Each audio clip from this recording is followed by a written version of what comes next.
So, Rebecca, you are at my house. You are in my breathing zone. You and I are in the same place, and I don't have to do this podcast with you over the internet. So this is making me happy. Welcome to my studio again. It's a complete miracle. Yeah.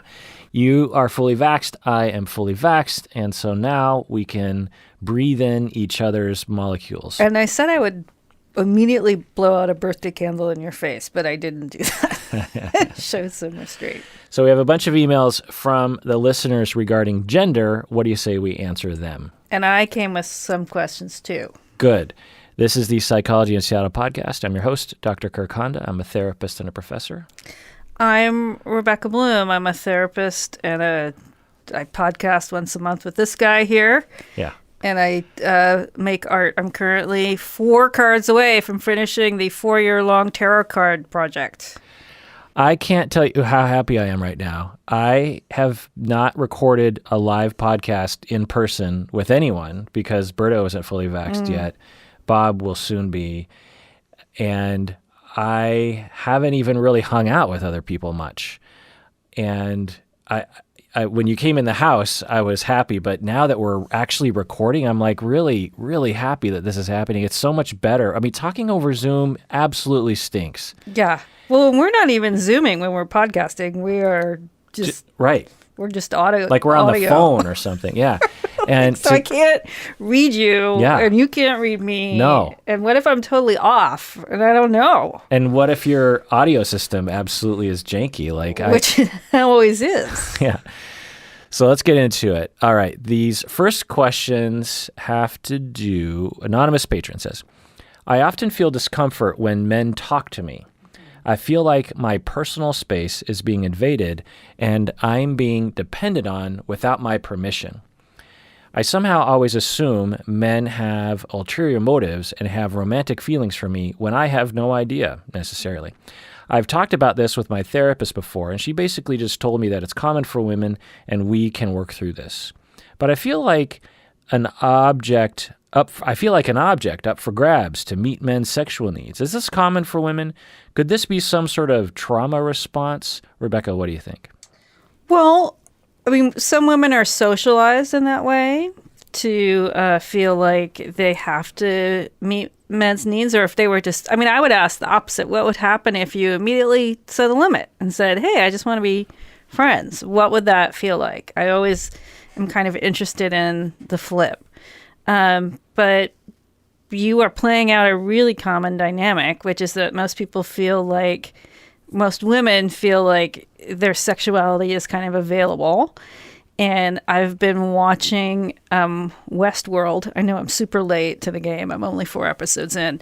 But the way that women's sexuality is dealt with in that show, I think, is kind of an outgrowth of the worst of our culture, which is that women are pretty much available. So I can completely understand not wanting to be in that role. And I would just encourage you to begin to set boundaries or begin to be really clear in your mind that you don't have to serve that role. Yeah. Yeah, the only thing I'll say in addition is that it could be rational because some men are invasive and creepy, and they are a threat to some degree. So some of your assumptions about what men are up to is rational. But could it also be a result of trauma, as you were saying? Could be. Perhaps you were traumatized by men in some way. Most women have been in some respect. And when you come into contact with men that you're not quite so sure about, and it'd be hard to know for sure, it triggers something in you, and it's hard for you, regardless of their intentions. But like I said, depending on the venue, there's a fair amount of that energy out into the world, which we'll get into maybe later. Katie Poo, she had a question. I'm curious about what developmental norms are in terms of children exploring gender identity when they're children. I have a 5-year-old son who often does girly things, quote unquote. His favorite color is pink. He likes to paint his nails. He loves unicorns. None of these things bother me, but I'm curious about the science. We have a lot of family members who I'm worried might convey harmful messages to him about it if they see him doing this. Rebecca, what do you think? So gender is very fluid to children. The idea that pink is a girl's color is just something that is American in the last 50 to 75 years. So expecting children to somehow know that as they pop out is, that is a gender norm that we project on them. So kids are pretty free with activities, and especially now in our culture where there's lots of room, depending on where you live. I mean, Seattle is probably way far on the spectrum that kids can just be whoever they want for a pretty long time. And gender tends to get more impactful for kids as they head into school and hear from other people what gender expectations are. I mean, I would say that your kid is just creative and having fun, and that those gender norms, and you'll have to decide with your kid as they head into school what they feel safe with and what feels something special that can happen at home, depending on what kind of school they're going to. Yeah. Yeah. First off, I'll just say it's great that you as a parent are letting him to freely explore what he likes, whether it's connected to gender or not. And that is wonderful. That's generally what you want to do. And it's also, you're asking about the science. Well, we don't really know it because we'd have to raise humans in a bubble in various different environments as a way of seeing, what's the natural state of identified boys and identified girls when they're born into this world. Do they tend to, exhibit these kinds of behaviors regardless of their socialization or not? We don't know. We know that kids are socialized quite a bit because that's obvious, but it's hard to know how much of it is biological, and I tend to err on the side of, well, it's probably a mixture, but it's probably a lot of culture, especially when you start looking at how gender is expressed around the world and throughout history.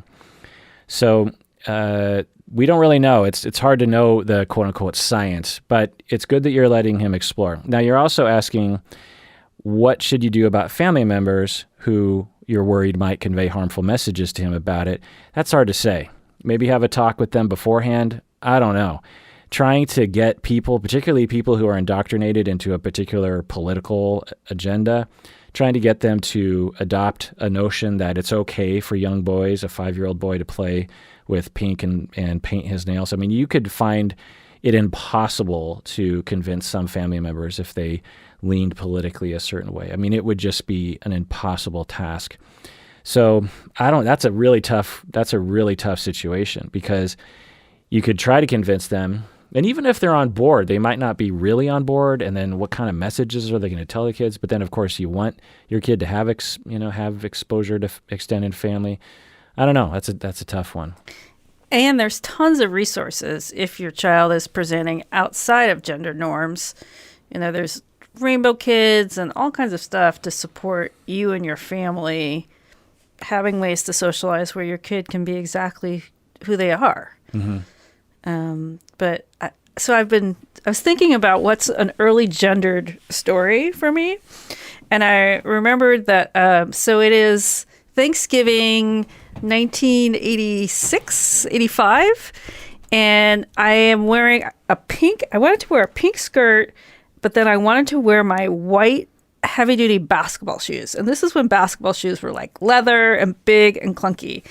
And my mom got so freaked out that she didn't want to leave the house. So we're expected at my aunt's house and we can't leave the house because I won't take off the basketball shoes. And this is going on and on and on. And I can look at it now and see here was an early time of me trying to express my gender is varied. The things that I put on will not be typical. I don't want to put on ballet flats or something. And just the level of my mom freaking out in that moment was just so telling. And that my stubbornness, too, of no, this is who I am. This is, I want to go to Thanksgiving as myself. And I don't know if she was trying to protect me or if she was embarrassed or what. But, I just think these moments of what is appropriate can be so impactful to the child if my mom had just said, sure. Yeah. Let's go to Thanksgiving. You wear your basketball shoes. what's going to happen? Well, were you damaged in some way? Like, did it set you back in terms of how you felt about yourself and your gender?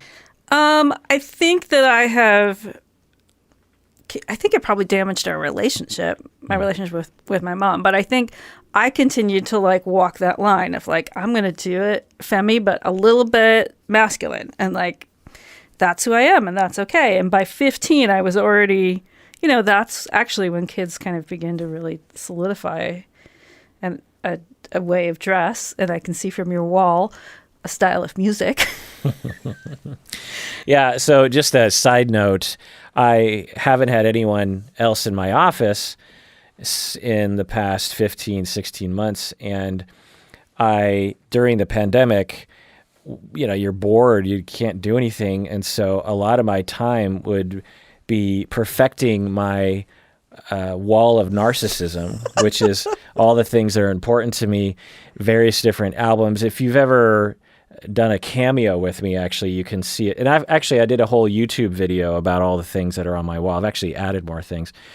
But anyway, I have like Mighty Mouse up there. I have, Star Blazers and REM and Depeche Mode. And so anyway, Rebecca is gazing at all the things that are behind me and remembering 1985, because there's a lot of 1985 represented behind me. So there's this one Depeche Mode cover, Catching Up with Depeche Mode, where they're gender bendy stuff, right? Or like, I think we've even talked about Boy George in the past of like, I'm seeing these models at this age of like, do it, be it, and then you try and do it at home and your parents are like, Wah!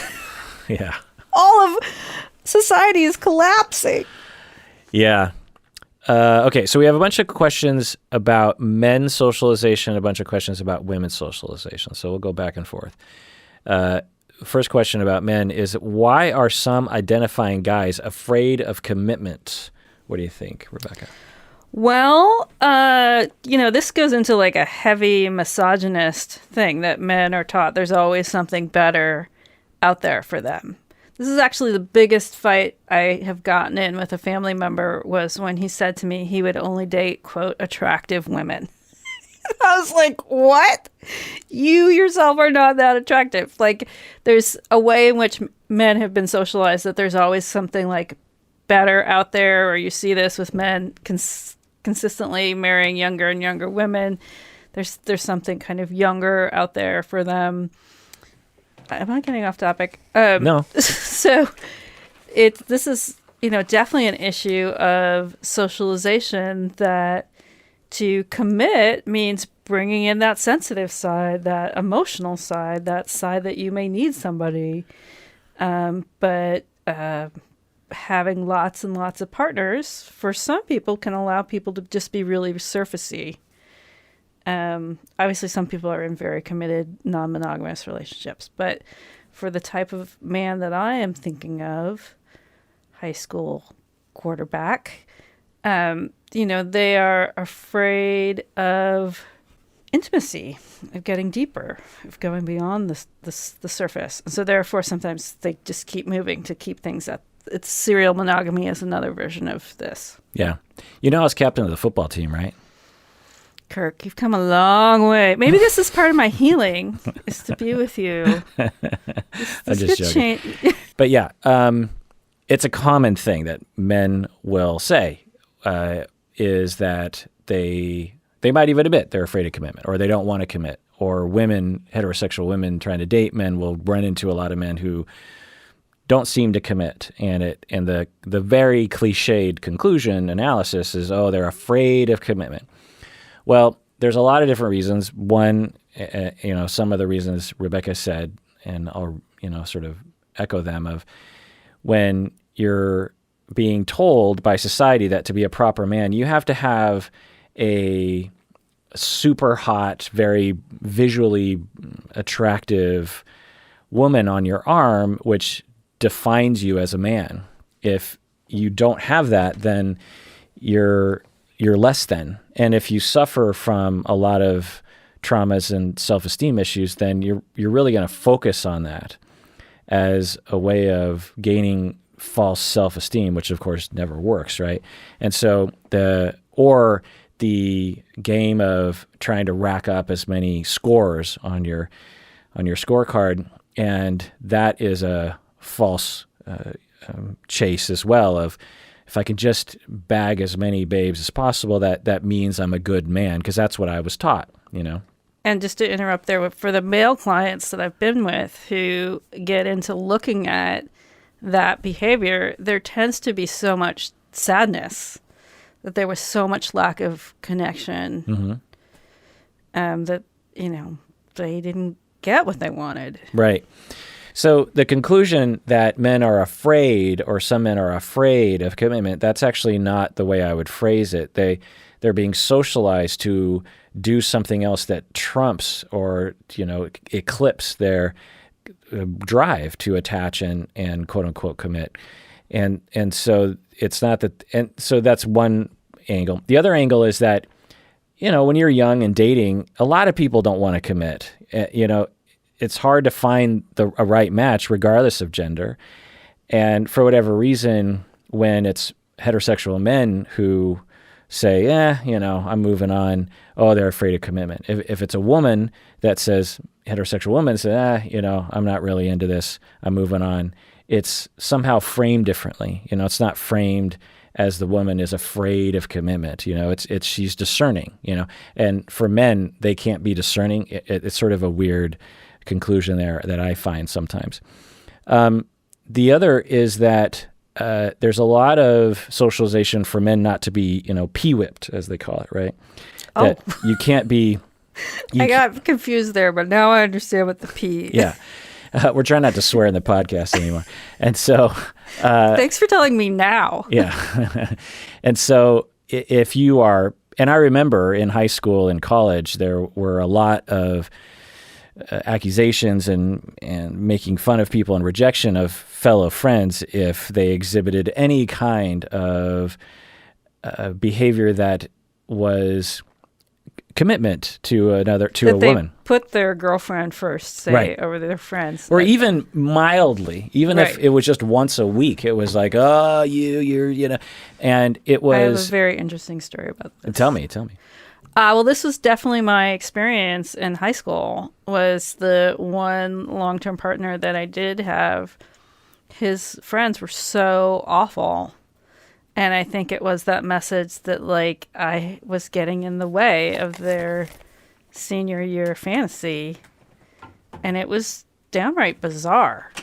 The friends were saying, don't hang out with Rebecca. Yeah, or if I came along, it was downright bullying. You were the Yoko of the group? I was the Yoko, and I am so freaking proud. I would say that started me on a long, fantastic path. Yeah. I'm happy to have been the Yoko. Yeah, in my high school years, it was similar.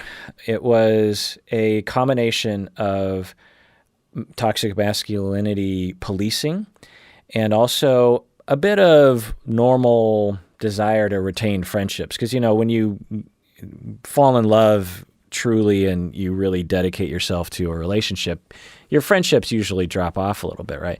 And so we, in an abusive way to each other, would do that to each other, which was not cool. It didn't stop people from having relationships, but it wasn't cool to each other. And I have to say, it was downright shocking to me now to see how my son and his friends are, because they'll go off and they'll fall in love and then they'll return to the group. And everybody's so chill about it. That's what got me thinking about this high school experience. Was it was like, oh, you can just be really relaxed about this. You don't have to punish your friend at 16. Yeah. Well, it sounds like your son has some good people around him who have been socialized well. Also, men have been socialized to avoid their feelings, and relationships require being vulnerable. And if you start to get close to someone as a man socialized in toxic masculinity, then it is very threatening to think, oh, crap, I'm going to have to, I feel vulnerable around this person. I feel like they might be able to hurt me. And I can't have that. That's completely the opposite of what a real man is. And so never mind, peace out. I'm back to the toxic masculinity mandate, which is bag as many babes as possible and act like I don't care, which creates tremendous depression, anxiety, and demoralization, and over drinking, and just all the things that you see in society. And widespread STDs as well. Yeah, that too. They're also afraid of disappointing others, some men, and they would rather avoid. So when you commit, you are saying something that you can now disappoint. And if you have ever disappointed anyone, whether it was a past relationship or one of your parents or something, and you are heading into a commitment, you're like, well, this means that there's a 50-50 chance one of us is going to disappoint the other person, and I can't handle that. Some people, men included, have tremendous complexes around avoiding shame and guilt, and they would just rather avoid. So there's a lot of reasons why people, and men included, would avoid commitment, and these are just some of the reasons that you might see. Also, for this, in this case, young people whose parents have been divorced or adult children of divorce, these patterns can play out with even more intensity as someone is trying to either avoid or unconsciously replicate what happened in their own family of origin. In terms of, you may find that you break up every 2 years when it turns out your parents divorced when you were 2, and you're completely unconscious about replicating that pattern over and over again. Yeah. So here's a question about women. Why do many people say that identifying women are more sensitive and expressive in many ways than identifying men? Rebecca, what do you think? Well, women have been socialized that the way to connect is through their feelings. It's also a really approved way to get attention and connect with other people. On the far end of that, a lot of women have been socialized to be really codependent and have all the feelings and take on all of the emotional labor. So some of it is out of an act of survival as well. Yeah. Another question, why are identifying girls conditioned to give hints about what they want as opposed to being blunt in dating scenarios? So in dating scenarios, why? So that there's sort of an assumption in this question from the patron, but why are identifying girls conditioned to give hints about what they want in dating rather than being blunt? Is that even true? I would say it's true obviously everything's true at some point, but I think I get the sense of what they're talking about is that what happens if you say what you really want and you get rejected? Whereas a lot of women are socialized to give a hint and then giggle, and then if they don't get what they want, be like, ha ha, I was just kidding. That kind of vocal pattern can happen over and over again. Whereas if you're really direct and be like, this is what I want, what happens if you're rejected, and can you handle that rejection? And that brings up a ton of shame for women about being undesired and the one that's not picked. Mm-hmm. Another question, do identifying males hold open doors for identifying girls because they were taught to do so or because they think women want them to do so? Rebecca, what do you think? I have no idea. I hold open doors all the time. I'm doing it because I'm trying to be nice. Mm-hmm. I don't know. Do you hold open doors? I don't find myself in that situation very often. Because you don't leave the house. You haven't left the house in a year. Yeah. I think I probably would have done it when I was younger because I think it was polite. It was considered polite especially as a taller male, just a bigger person, I suppose. Doors are easier for me to open. I don't know.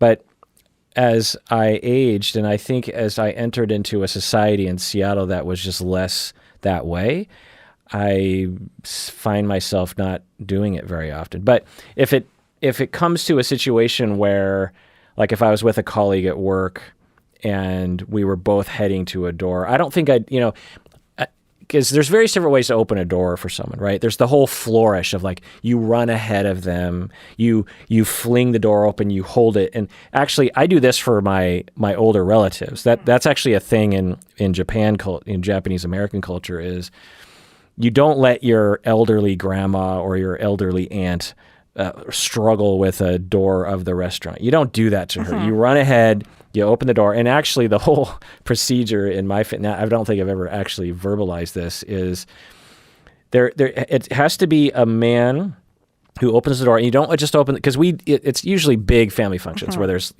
35 family members, right?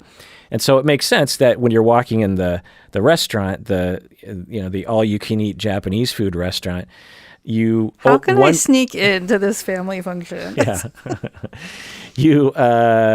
You open, one person opens the door, and then all 35 people go in, and then you go in last, right? Well, it's interesting to think about who is designated to that role.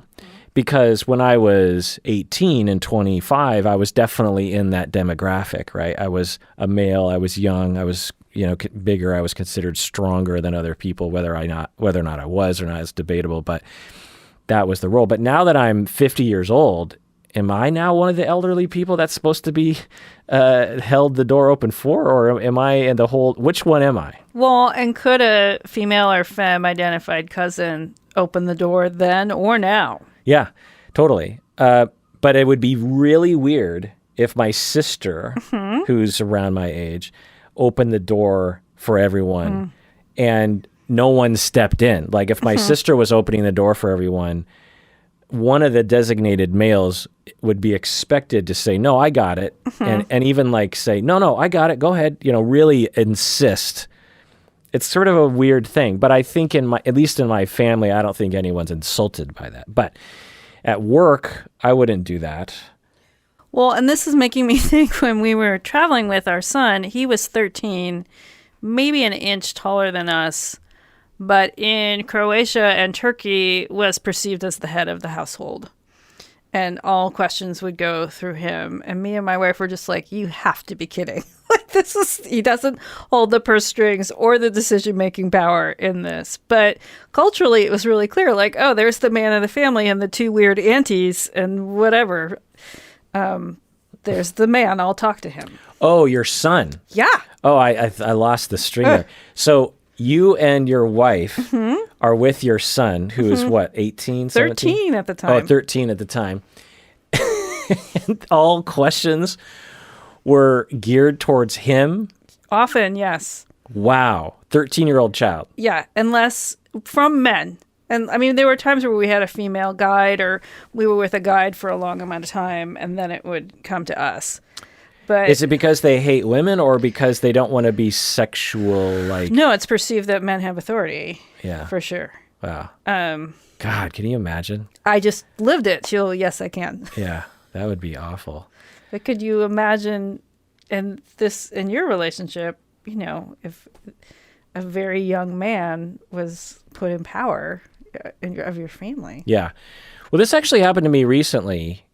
I was at the vet, unfortunately having to put my cat down. I don't know if you heard about that. Yeah. Yeah, this cat, Michelle, she, whom you met a number of times. Yes. She was older and all her organs were failing and it was very sad. And so when we went to the vet kept looking to my wife, kept looking to Stacy. And Michelle's mainly my cat. When I was at the vet, I'm like, why do you keep looking at my wife? Like this is my cat. Any ideas on that? What do you think? I don't know, but I would be fascinated to watch it. Yeah. And to see if when pointed out, if the vet could change her behavior. I'm sure she could, but it was a little bothersome to be in that vulnerable moment of euthanasia and to be treated like I was secondary, like it wasn't, like I didn't matter or something, I mean, it didn't destroy me obviously, but it just popped in my head. But anyway, holding the door open for people, it's complicated because on one level, it's absolutely part of the patriarchy and absolutely a power move and absolutely part of the assumptions that men are strong and women are weak and men know the world and can do things and women can't.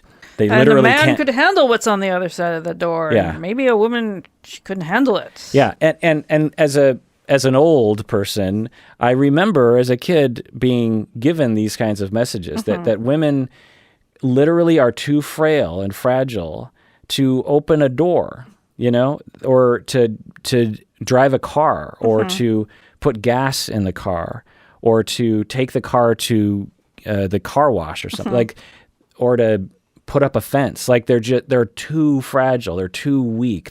And I don't remember it ever being, I'm sure it wasn't ever explicitly told that to me that women are this, but I just learned, as a 7-year-old, I'm like, oh, dad always does these things. Mom always does these things. All my friends' dads do these things. All my friends' moms do these things.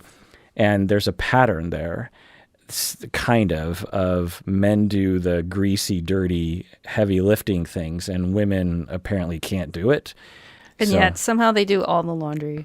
Yeah. Well, that's what I was thinking. Because childcare, one, and cooking, too. Yes. Both are pretty physical things. Oh, yes. But yeah. Somehow it doesn't get framed that way. Right. Right. Yeah. Right. Yeah.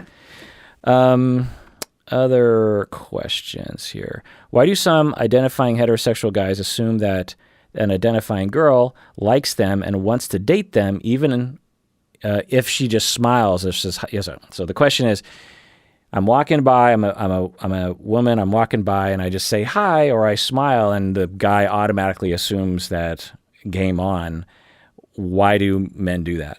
So this is something actually that my son is really into, is a trope in a movie that a space alien woman or a woman who comes out of the sea instantly falls in love with the first man that she meets. No matter, like, think of Splash, or there's countless other movies like this. And so I think men somehow internalize this message that, like, any woman walking by would somehow choose them instead of investigating that or giving the woman some power to really make a choice. Because it makes it very difficult because women are also trained to be very nice. Right. So what would happen if she didn't smile? Would the guy say, you'd look prettier if you smiled? Right? Exactly. Yeah. You're in an impossible situation. Right. You're a B word if you don't smile. And if you smile, you're obviously saying, let's go. I want to have sex with you. And yeah, it's interesting. I mean, obviously not all men are like this. I think men come in 3 different flavors in this respect. There are men who are probably intelligent enough about this that they don't assume either way, or they can detect or make good guesses, make fair guesses on this issue of, she smiled at me, that probably doesn't mean anything, or she smiled at me in that way, maybe that does kind of mean something, a discerning ability.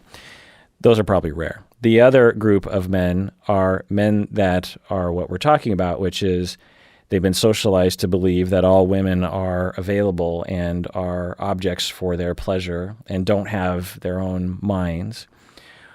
Or it's wishful thinking because they're so desperate for a connection that they have to believe that any woman is available. Like your family member that said, I only date attractive women, could also be because they're so desperate for a connection. They're so desperate for what they want, I suppose, that they go into complete denial of reality, that it'll just work out, right? Mm-hmm. Like some people with climate change, it's like, well, it's just going to work out.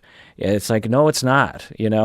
Our governments are doing nothing, really. They're doing almost nothing. It's not going to work out. It's going badly. It's definitely getting worse.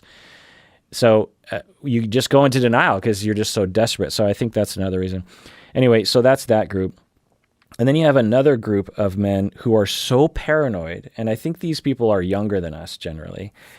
They're so paranoid of being that guy that they assume no woman wants to be with them, that they don't ever want to come across like the creep. Even when a woman is like, hey, I like you, kind of, let's see what happens, the man will totally overcompensate by swinging very wide of that scenario, so that, because they're like, well, she's giving me a lot of hints that she wants to talk to me, but I don't want to be the creep. Mm-hmm. And so I'm going to completely avoid any kind of hint that I'm into this because, what if that happens? And so I think that, there's a lot of different kinds of things. The other thing is that, getting back to the group of toxic masculinity or sort of denial men, is that toxic masculinity asserts that in order to be a man, you you have to assert power over women. You can't just be a man. You can't just say, I'm a man.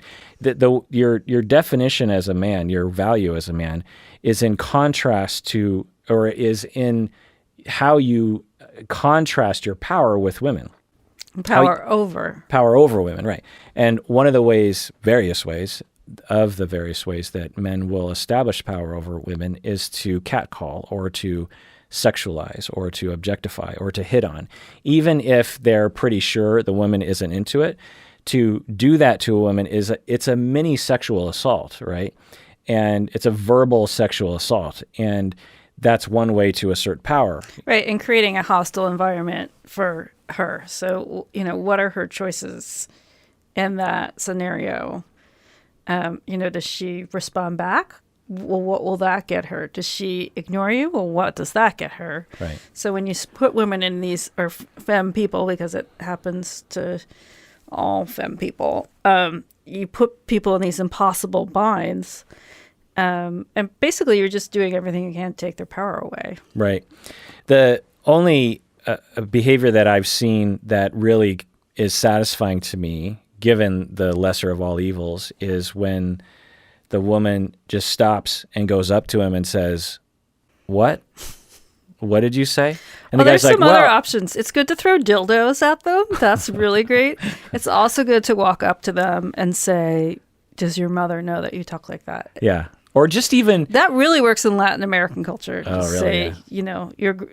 Does your grandmother know you speak like this to women? Yeah. Yeah. Okay, let's take a break. When we get back, let's solve gender issues. Let's continue to solve gender issues. What do you say, Rebecca? Let's solve that gender problem. Hey, deserving listeners, as you know, I'm constantly recommending that people go to therapy. We all need therapy from time to time. One of the options available that is definitely worth checking out is BetterHelp.com.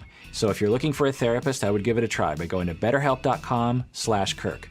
Make sure you use the /Kirk because you get 10% off your first month, and it helps us out. I get a lot of emails from you saying that you're looking for a therapist. As you watch these videos, I know many of you have been motivated to find your own therapist, but I know it can be really hard to find a good one to work with. Like I said, one of the options available to try is BetterHelp.com/Kirk. And you should know that this service is available to clients worldwide, which is amazing. I've been told that you can start communicating with your therapist in under 24 hours. You can message with your counselor anytime. Plus, you can schedule weekly video or phone sessions. And I've been told that it's often less expensive than in-person therapy. So go to BetterHelp.com/Kirk to get 10% off your first month of therapy today.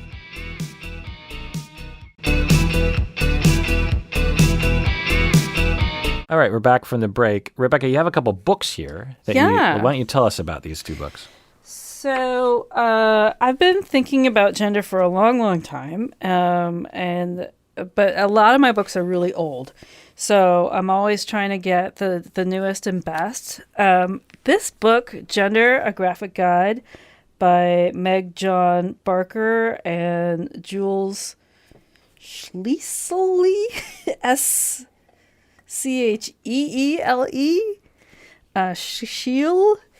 I think it's the best book on gender I've ever read. It's a graphic novel, and it goes over everything that we've been talking about, and citing a lot of the major theorists, and it's also just really fun to read. I got one copy. It was so great. I went and I bought the second one, and when I went to get more, they were already sold out.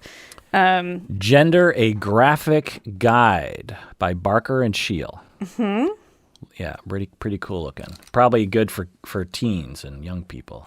Yeah, but also for people that are, if you want to talk about a subject that sends people over the edge the fastest, especially in our kind of culture wars right now, gender presentation and what is sex and what is gender and what is predetermined by our government and what is decided by the individual and how do those things mix in the community. People are losing their minds about gender right now. So yeah. This book is a really easy way to look at it. And then this is a new book by Stuart Getty called How to They Them. And it is a super cute kind of graphic novel, expressive book about what it means to be non-gendered in a society that is very gendered. I read something really interesting that so something like 1 in 3 teens know someone who is non-gendered. 1 in 5 30 to 50-year-olds know someone who's non-gendered. And over that, it's like 1 in 10. So the revolution is coming, and either get on the bus or be way behind the times. I think I sent you an article this week that is gender just over? Is it over? Yeah. And for the generation that's coming up right now, are they Gen Z? I don't know. It's over. Shouldn't they eventually go back to A? No, ZZ plus, ZZ top. What are they going to be after Z? Yeah, Generation ZZ top. They all got beards. That could be next. Yeah. But for that, I mean, it's interesting as my son goes back after quarantine, he's kind of saying, what people's new names are and what their pronouns are. And, kids have had 16 months by themselves to do some self-discovery, and it is a non-issue. Yeah, and that's great. Similar to maybe 10 or 20 years ago when you would hear young people coming out in high school and getting a little bit of flack, but not as much as we would have gotten when we were in high school. So, yeah, it's a new day and things are headed in the right direction, and it's good. There's a lot of discussion and education and freedom. We have a long way to go, but it's in a good direction. Okay, so this is called How to They Them, a visual guide. So both of these books are I'm flipping through them, lots of pictures, very easy. This How to They Them book, I'm guessing you could read in 45 minutes. Yes. So if Rebecca thinks these books are good, then you should too. And I'll just say, often people ask me, how do I support my non-gendered child?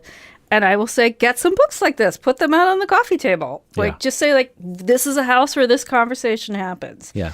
And also ask the kid what they want. The kid will probably either quickly hide the books in their room and read them, get mad at you for just doing anything. Oh, Mom. Or just be so thankful. Yeah. Yeah, good. I want to check in a little bit about masculinity again.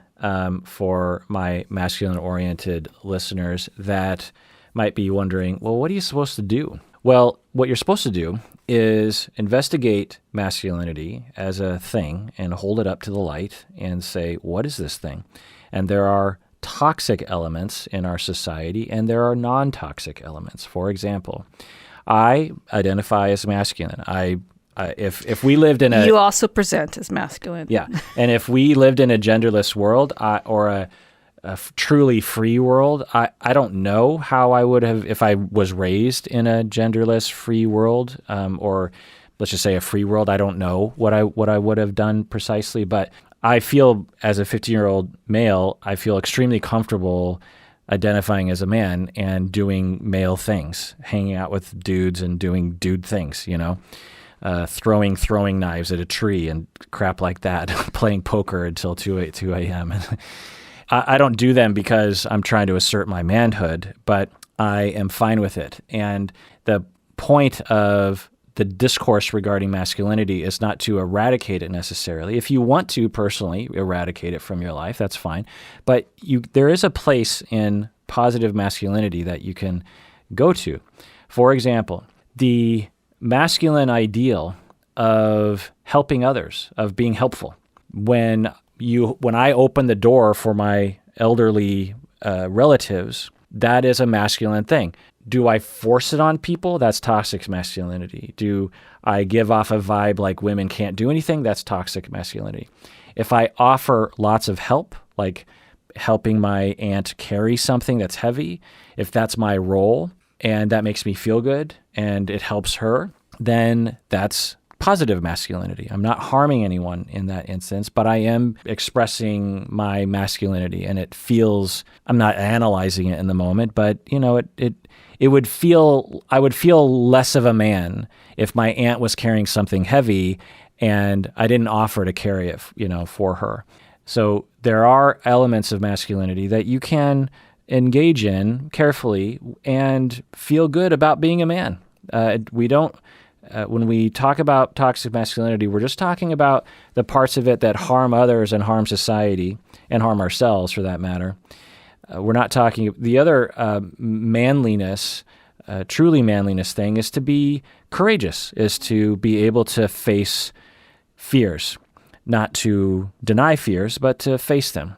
Lots of men have gone to war and have faced their fears. It's horrible that we had wars, but there were individual men who would man up, so to speak, but the manliness part of it is to admit you're afraid and to be able. So here's my big point is, in today's world, a frontier, if you will, is the ability to express and feel your emotions. And you have to be courageous to do that, regardless of your gender, given the way our society stigmatizes emotions. And to be a man, you can man up and you can cry. You can have the cojones and say, I am a man and I'm going to cry and that's okay. And I don't care about that's another manly thing. I don't care what you think about me. Okay. So now, are these only manly things? No. But if you want to feel masculine, there's a way of being masculine. Rebecca's stomach just wanted to talk about something. I don't know what. And there's a way to do masculinity in a way that feels like you're doing your gender, and also not being harmful and might even be enhancing the world. So I want to say that part to people.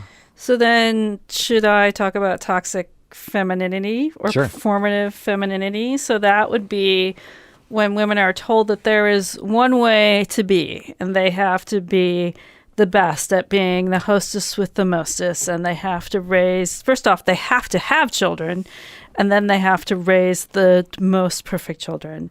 They have to serve their partner without question, and often they have to serve God without question as well. And they have to serve their community to the point where they lose themselves. So these are all ways that women are socialized that are really toxic for them and don't allow them to have their own life. And the flip side of that is really this kind of sacred, magical, feminine energy, goddess energy, where you are the giver of life to yourself, to your children, if you choose to have them, to your community, and all of these things that have been demonized in our culture. Eve is the classic example. She's in the Garden of Eden, and in her attempt to get knowledge, she destroys everything, and society has to pay for that forevermore. Whereas, and the concept of sacred femininity, women gaining knowledge is the greatest gift of our lives, and we should never stop learning and being connected to ourselves and taking care of ourselves, which is usually, this pandemic has been an amazing example. In 1 month, 140,000 women in America lost their jobs, or they left their jobs because they had to stay home and take care of the kids. And that is a massive statement about how women are viewed in our culture, and they're viewed as disposable. Yeah, absolutely.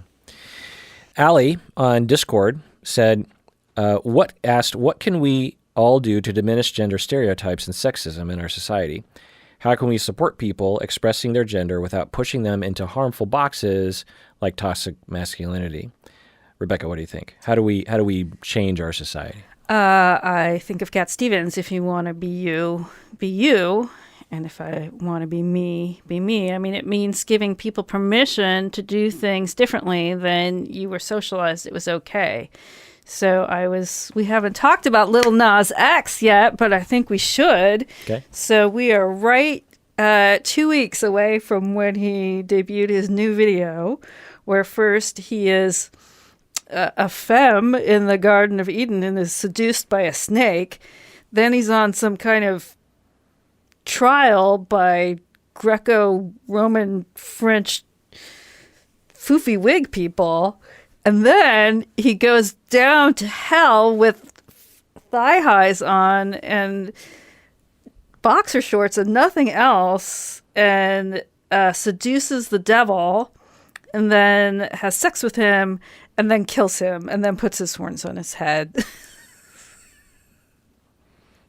So, there's an ultimate exploration of his idea of his gender. And what gender, how he wants to dress and how he wants to be. And actually the song is about someone else being closeted and him not wanting to play that way. But it's just a really interesting exploration of like, if he can do that and be accepted, hopefully you can find a way to present in your gender in the way that you feel safe. And maybe that's with a small group of people. Maybe that's on the internet. Maybe that's with a big group of people. But I always love when I see somebody who's really stepping out is to go out of my way to say, you look great today. Yeah. Because the most dangerous thing you can do in American culture, and probably in other parts of the world too, is to play on that edge. So the most attacked and murdered people in our culture are femme-presenting trans Black women, because they push so many buttons around gender and what is expected. Yeah. Yeah, people are literally murdered still to this day based on gender expression. It's just the dumbest thing. I mean, I just like people like how is that a threat to you? Please pull your heads out of your butts. Like, it's okay. It's not going to ruin you. It's fine. And there literally is something called the panic defense, which is, I thought I was with a quote by a woman. It turns out it was a trans woman. I have the right to kill her. Right. Like, that just got wiped off the books in New York State. I mean, that's how deep this panic goes around gender and sexuality and presentation. Right. Yeah, so the things that I will add to that in terms of what we can all do to change our society is to question as often as possible, is this a stereotype? Is there something going on here? Is there a bias? Am I biased? Is this TV show biased? Is that stand-up joke biased? Is that advertise? What's going on in that advertisement? Just questioning everything, as much as you have the energy for. I apparently have a lot of energy for this because I am constantly questioning things to the annoyance of my wife. Everything I'm like, what's going on there? And, it's just, maybe you're onto something, maybe you're not, but I think that's where it begins. And the next thing is to speak out, is to say something, tweet about it, whatever, annoy your wife with constantly analyzing everything, but, say something. Also, another thing is don't laugh at oppressive jokes, whether it's on TV or a joke amongst your friends. For example, Friends is often on the TV. My wife just sort of defaults to Friends at night because I think it's literally on 24, I think it's on Nickelodeon or something. It's on one of those shows every day, all day. And I never watched that much Friends back in the day because I didn't have cable TV for a good chunk of my life. And I remember liking it when it first came out, but I didn't have a TV after that, so I never watched it. But when I see Ross on Friends, there's so many problems, particularly with the male characters on that show. But when you see Ross, a lot of the jokes have to do with him not acting manly, with him crying or complaining or being worried about. Well, he did marry a lesbian, so. Yeah. And so there's that's the whole joke, is that Ross as a male is whiny, is afraid, is crying. And that's the whole joke. It's hilarious. Oh my God, look at that man having an emotion. Ha, ha, ha, ha, ha. So even though you're probably wanting to laugh at that potentially because you've been socialized to think that is funny, participating in that and laughing at that is actually part of the problem. When we look back at jokes 30 years ago or even 10 years ago, we see where we've been. Fat jokes from 10 years ago that are still said but not in pleasant company these days were pretty rampant 10 years ago before Lindy West and other people came out and really slapped us in the face for it. 30 years ago or 20 years ago, jokes about being gay, for example. Or Hannah Youngman, take my wife, please. Right, exactly. It's like all that was misogyny. Right. So the idea that now we've reached the utopia with comedy is ridiculous. So that's one of the leading edges, is when a joke is questionable, then just recognize it. You don't have to raise your hand and say, like, I don't like that joke. You could if you want to, but just recognize it at the very least and try not to laugh at it is the thing, because you will probably regret it 10 years from now if you do. Don't beat yourself up about it. Just do the best you can. The other thing is teach your children, as some of you have written and are doing, to let the children freely express themselves and to buy books like what Rebecca's talking and join them in that expression. Or if you don't have kids, have fun with gender. I mean, there's so many really interesting gender queer people out there that are expressing their genders in all sorts of ways. And if you've never done it, wear a piece of clothing that would seem like it was of the wrong gender for you, and test it out. And see how much of this is just really performative. I mean, I'm thinking of the famous picture of Frida Kahlo when she's in a man's suit. And that's just so clearly blasphemous for those times. But now that's something that a woman, and at least in our culture, can freely do. Mm-hmm. So this idea, I mean, what I mostly want people to realize is gender is super fun if you can allow yourself to play with it and have a really good time. And I think of recently, my son went thrift store shopping and came home with a pair of women's pants and wears them regularly, but always complains that they have no pockets. I was like, you're in it now. You're walking a mile in my shoes with no pockets. What do you think about that? That it's so messed up. It is messed up because... In fact, right now, I'm going to stand up so you can see this. Oh, they're on pocket. So it's a slit, yes, where a pocket should be, right, but it's a fake slit with no pocket on the inside. Yeah. Yeah. Yeah. And that is so that I look, quote, slim in these pants. And feminine and sort of, because I'm thinking off the top of my head, but women's pants are supposed to be more sleek. Men's pants can be more cargo shorts kind of places with lots of cargo space. Right. So women, then have to buy one more thing. And these pants probably cost twice what your pants cost. So I don't have pockets. And I have what's called the pink tax of buying women's. Why do they have pink taxes? Because women's clothing tends to be more expensive than men's because they know that women will pay that extra cost. Oh, I see. Yeah, it drives me nuts. My wife had pants that were typical for women, and the pockets were really shallow, and she couldn't carry anything. Like a cell phone, the way people put their cell phones in their pockets now, and she couldn't do it. I can't remember where we were. I was just like, what's wrong with your pockets? Like, your pockets are so dysfunctional. Like, you could put like a quarter in there, maybe an additional nickel, but nothing of value. Like, why do you even have a pocket? It's like... And she's like, well, I don't know, it's just the way women's pants are. Ashley has a question here. My 5-year-old girl seems very fascinated with gender. This is from Facebook, the Facebook fan page. My 5-year-old girl seems very fascinated with gender. If we watch a YouTube video where someone only shows their hands, then she will ask if they are a boy or a girl. She also likes to assign gender to bugs or animals and will correct you if you don't refer to them by the proper pronoun that she has given them. What is an appropriate response when she asks me the gender of someone when I am not clear on the answer when we're in public? Rebecca, what do you think? I think just be honest with her that gender isn't always going to be clear. I mean, your child is trying to organize the world, right, in a way, and she's a classic black and white thinking. Nothing fits better in that than gender. But to just let her know, like, sometimes I don't know, and sometimes that person, that might be too private for them, what their gender is. Or for my friends who are non-gender conforming, they say small children walk up to them all the time or scream across the grocery store, "What are you?" So unfortunately, they get a lot. I would encourage you to not do that. But, your child's trying to organize the world, and sometimes, as parents who model it, there's not always an answer. So I'm remembering, this kind of dates me, but, well, what doesn't date me?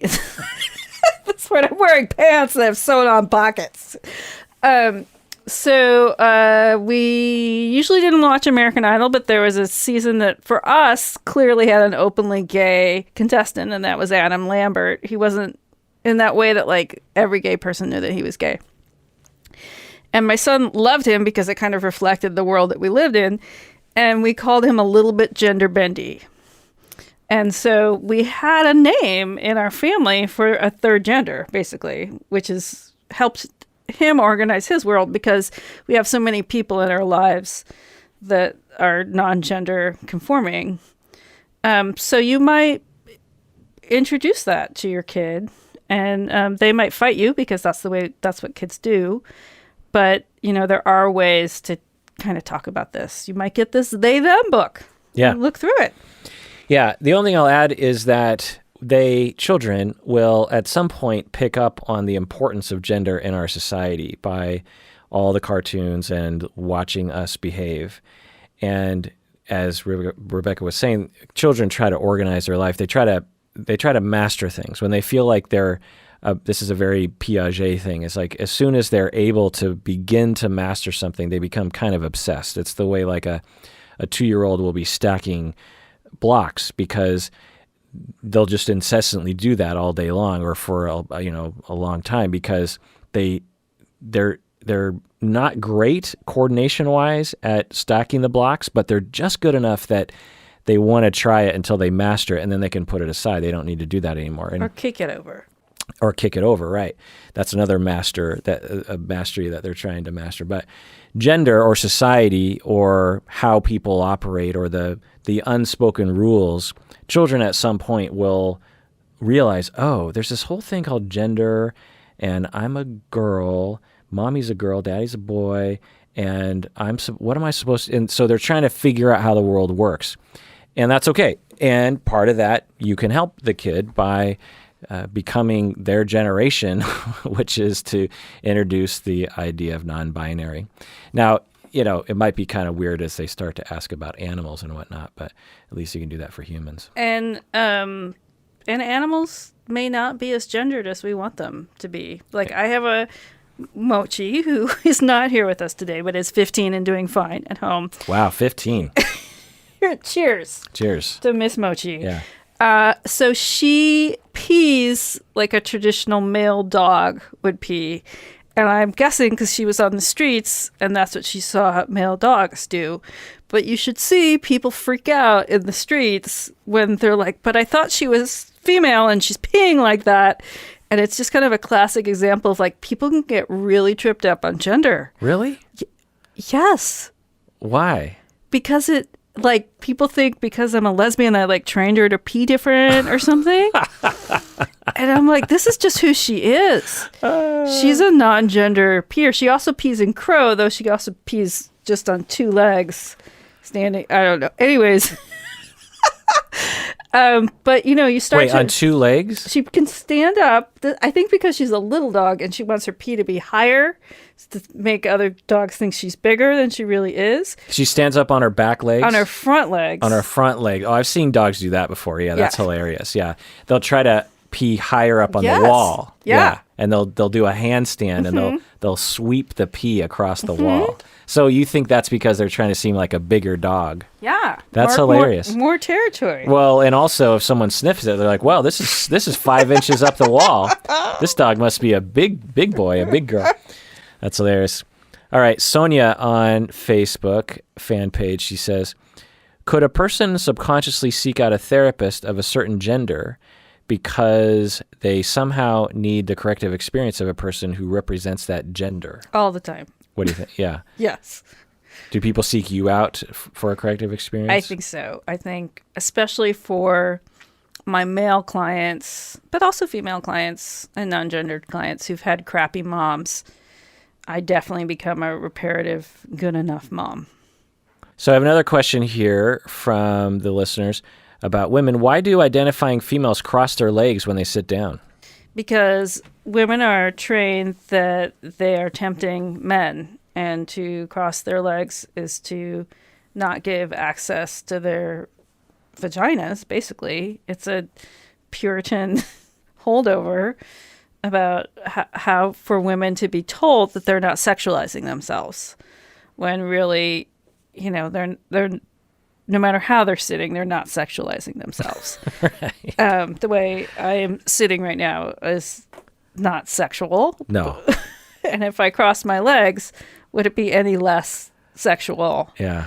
But, we also have that famous scene in Basic Instinct where she was told to not wear underwear. She was promised that her crotch would not be shown, and it was shown. Yeah. But, so women are told that they are very tempting, and that some religions really even tell men that women are tempting, and it is a woman's job to make herself less tempting and to be modest. And if she doesn't do that, she's prime for your harassment. Right. Yeah. The whole thing is just so dumb. It has the assumption in it that if you are tempting at all, one, you are asking for it and you deserve it. And also there's an insult to men in there too, that men can't control themselves somehow, that if you dress in a certain way, men have to act on it or something. And I find that to just be... It insults everyone. Insults women, insults men. It's ridiculous. Well, I don't know if it'll happen again, but oh my God, what's her name? Rose. She has a slut march in LA that is just a march for sex workers and other sex positive people to dress however they want in the streets. And she said that she was inspired to do this. She saw a woman holding a sign. I think the woman was at least naked from the top up, and the sign was either painted on her body or she was holding it, and it said, "Still not asking for it." So this idea that women's bodies are important and sacred, but not here to be demoralized. Yeah. Or power overed. Another question. How can an identifying woman respond to someone who says that the kitchen is their place? Well, you should come taste my food, and then you'd realize the kitchen is not my place. What would you say if someone, or have you been told that kitchen is your place? No, because most people have tasted my food and know. But, the kitchen could be anyone's place. So this is one of the questions I pre-read before I got here. And I was thinking about how the kitchen is a woman's place, and if it's free. If it's fancy, you might pay a man to be in the kitchen. This is the case with weaving, is that when it was considered a low art form, women were doing it, and then as rugs became more expensive, men stepped in and got the higher paying jobs in it. So this idea that a woman's place is in the kitchen frees up men to do more intellectual functioning acts or be out in the world more. So when you put a woman in the kitchen, you are usually isolating her and getting free labor out of her. So ask me the question and I'll respond back. What are you supposed to say? How are they supposed to respond when someone says that the kitchen is the woman's place? I would just be on. If you can be honest and say, well, actually for me, it's not, or it's where I am some of the time, but I also go to work, or I podcast, or I walk dogs, or, a woman's place can be anywhere. We're still in a place where we say the first woman, a woman astronaut, as opposed to just an astronaut. But this idea of women having freedom to professionally do whatever they want is to take away the primary source of women's depression, which is that when we remove choice from women's lives, when we tell them they can only be X or Y, we take away their sense of self and leave them with lives that are unsatisfying and make them miserable. Yeah. Yeah. It's really Isn't awful. this yellow wallpaper? This is a famous play. I don't know. Okay. This happened to my mom, actually, which upsets me. She was raised in a family of architects and builders. My grandfather started from extreme poverty, and in the good Swedish way, worked himself to be Yeah. a great architect. and became a major builder in Spokane.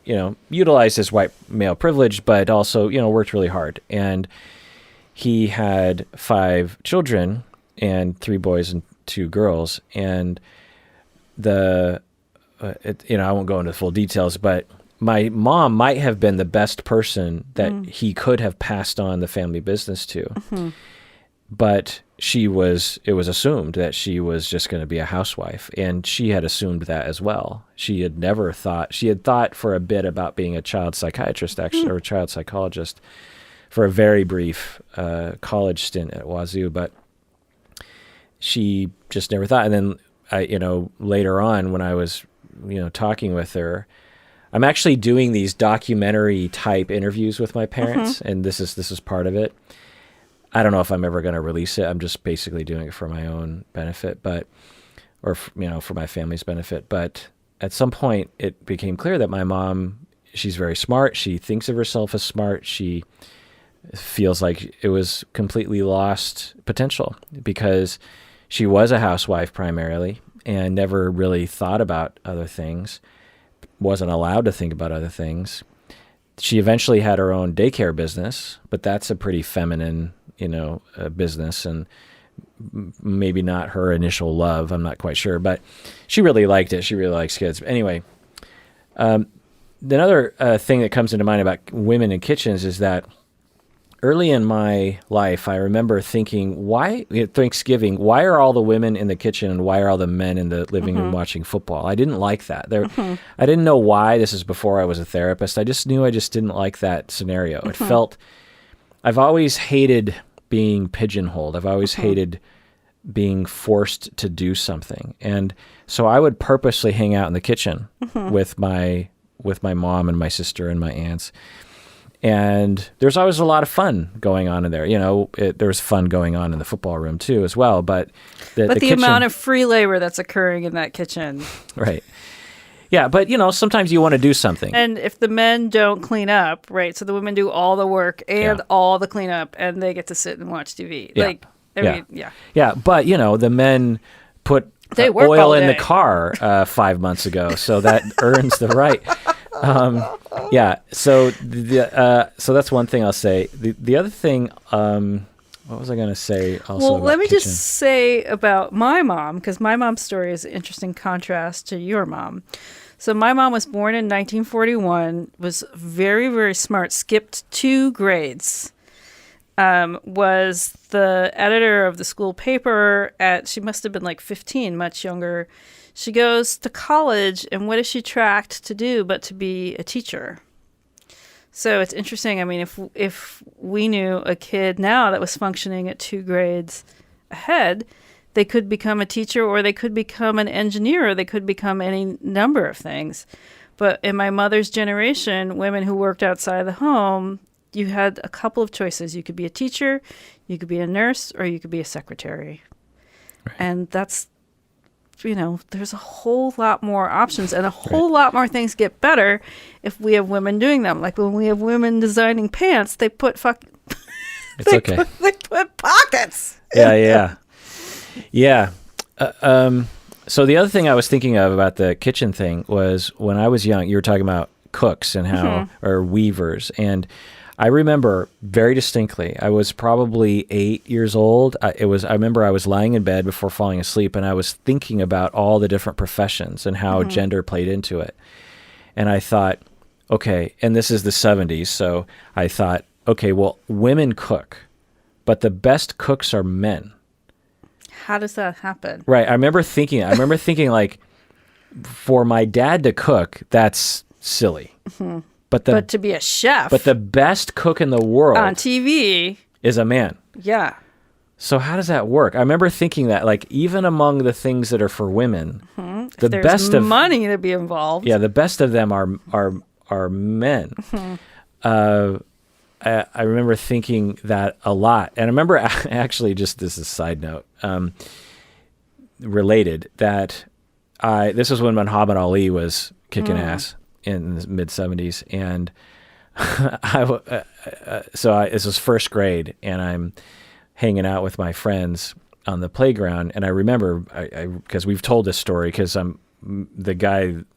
Anyway, we're getting into a fist fight. I'm getting into a fist fight with one of my friends, Jeff, and I beat him.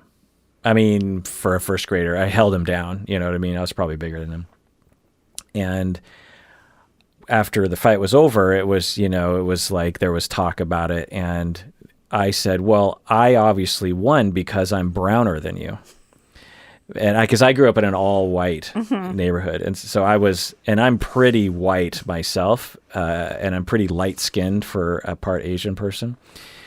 But I was by far the brownest person around. And I always saw Sugar Ray Leonard and Muhammad Ali and Leon Spinks just kicking the crap out of white guys in the ring. And so I just concluded that, well, brown-skinned people are tougher and they're stronger and they're better.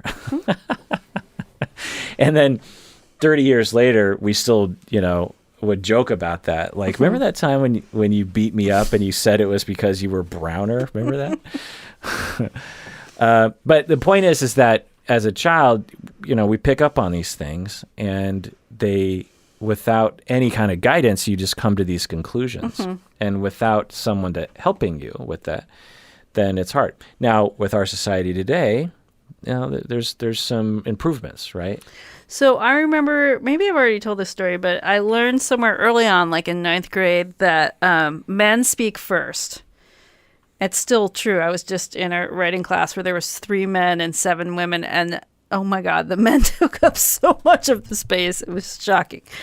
But so I remember when I learned that, I thought, I'm going to be the first person to ask a question whenever I can be. And I did that for years.